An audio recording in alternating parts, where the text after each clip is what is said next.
Hello friends, welcome to our YouTube channel. आज के इस वीडियो के अंदर हम बात करने वाले हैं यहाँ पर एनएफओ के बारे में। एनएफओ का मतलब आपको पता ही होगा, न्यू फंड ऑफरिंग। ठीक है, यहाँ पर मैं आपको बताने वाला हूँ एक ऐसा फंड जो कि नया है एंड अभी के टाइम में लॉन्च होने वाला है। एंड अगर आप यहाँ पर इन्वेस्ट करते हो तो आपको बहुत बड़े फ़ायदे मिलने वाले हैं।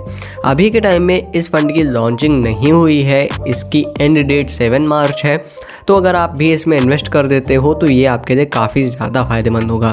मैं बात कर रहा हूँ यहाँ पर ICICI prudential Nifty large mid cap 250 index fund के बारे में। आपको ही पता है कि इंडेक्स फंड अगर आप अपने पोर्टफोलियो में रखते हो तो वो आपके लिए कितना ज़्यादा यूजफुल हो सकता है, कितना ज़्यादा सही हो सकता है। लॉन्च डेट इसकी 22 फरवरी थी एंड एंड डेट इसकी 7 मार्च है, मतलब 7 मार्च से पहले आपको इसमें इन्वेस्ट करना है। इसका NAV प्राइसिंग 10 रुपीज़ होगा, क्योंकि कोई भी म्यूचुअल फंड जो नया मार्केट में आता है उसकी स्टार्टिंग NAV प्राइस 10 रुपीज़ ही होती है। इसी के अलावा एक्सपेंस रेशियो, एग्जिट लोड, इसकी कोई भी अभी डिटेल नहीं दी हुई है।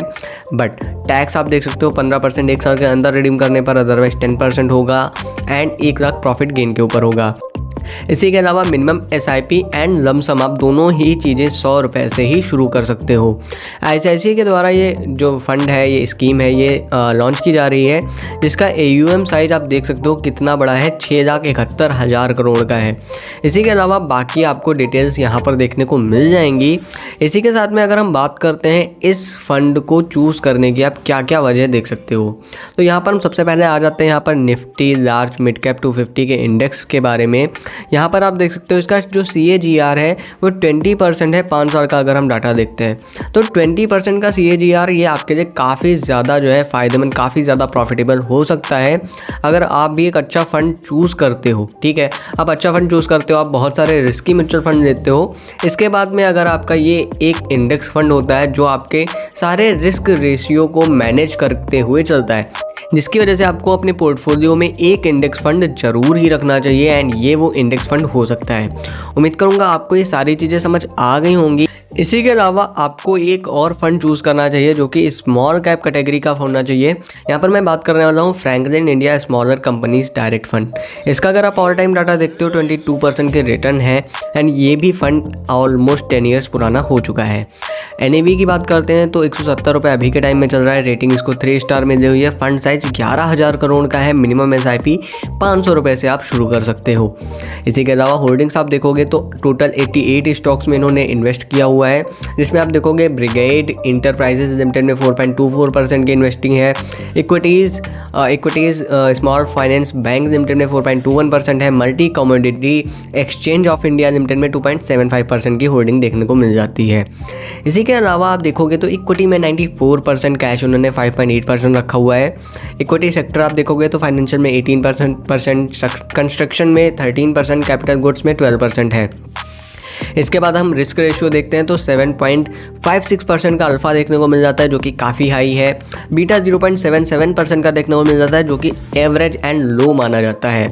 इसी के अलावा मिनिमम SIP 500 रुपये एंड मिनिमम लमसम अमाउंट आप 5,000 रुपये से शुरू कर सकते हो। कैटेगरी एवरेज रिटर्न की बात करते हैं तो 27% है। इस फंड ने 26% के रिटर्न दिए हुए हैं। इसी के बाद आप एक्सपेंस रेशियो देखते हो तो 0.93% का है। एग्जिट लोड 1% एक साल के अंदर रिडीम करने पर, अदरवाइज 0 हो जाता है। टैक्स 15% है एक साल के अंदर रिडीम करने पर, अदरवाइज 10% है 1 लाख प्रॉफिट गेन के ऊपर। फंड मैनेजर एंड एक्सपीरियंस की डिटेल आपको यहाँ पर देखने को मिल जाएगी। तो अब हम बात करते हैं आपको इस फंड को चूज़ करना चाहिए या नहीं। तो अगर आप रिटर्न एंड रिस्क रेशियो देखते हो तो आप इस फंड को चूज़ कर सकते हो, लेकिन इसी के साथ में अगर आप यहाँ पर देखते हो एक्सपेंस रेशियो, तो एक्सपेंस रेशियो नो डाउट यहाँ पर थोड़ा सा हाई है। बट अगर आप इस चीज़ को साइड कर देते हो तो इस फंड को आप चूज़ कर सकते हो। अब हम बात करते हैं SIP की। अगर आप SIP करते हो इस फंड में 5,000 रुपये की, 22% के रिटर्न देखने को मिल रहे हैं। अगर आप इन फ्यूचर भी इसी तरह के रिटर्न देखने को मिलते हैं तो आप देखोगे कि आप आने वाले 25 सालों में 15 लाख रुपए इन्वेस्ट करते हो, जिसकी वैल्यू 6 करोड़ हो जाती है। कई बार आप लोगों के मन में सवाल आता है कि इन्फ्लेशन बढ़ेगा तब क्या होगा।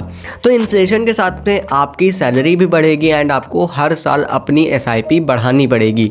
तो ये चीज़ ज़रूर ध्यान रखिएगा, उसी हिसाब से आपको SIP इन्वेस्टमेंट शुरू कर देना है।